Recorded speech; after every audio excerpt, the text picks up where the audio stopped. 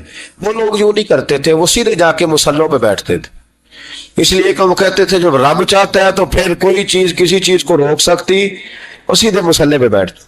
اعلیٰ حضرت فاضل بریلوی رحمۃ اللہ علیہ کے پاس ایک مولانا محمد حسین آئے، وہ فلکیات کے بڑے ماہر تھے، تو اعلیٰ حضرت نے فرمایا ذرا ستاروں کا حساب لگا کے دکھاؤ بارش کب ہو، کہنے لگا پورا مہینہ تو نہیں ہوگی۔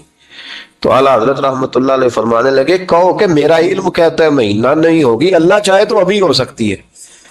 کہنے لگا جی وہ تو ٹھیک ہے پر میرا علم، وہ جیسے روز لوگوں نے پیر نیٹ حسین شاہ صاحب نہیں کھولے ہوتے کہ بارش کب آئے گی، اس کی طرف نہ دیکھ، مصلے پہ بیٹھ، مہربانی کر مصلے پہ بیٹھ، اللہ کی بارگاہ میں حاضر ہو، اسے معافی مانگ، اسے منا تاکہ وہ رحمت کی بارش۔ کہنے لگا جی میرا علم کہتا ہے، تو اعلیٰ حضرت فرمانے لگے پھر وہی بات، تو کہ اللہ چاہے تو بارش ابھی، لیکن یہ جو اڑ گئے ہیں نا بیچارے، یہ اڑ ہی گئے ہیں، یہ جہاں الجھ گئے ہیں وہاں یہ لوگ الجھ گئے، اللہ ہمیں الجھنے سے محفوظ فرمائے۔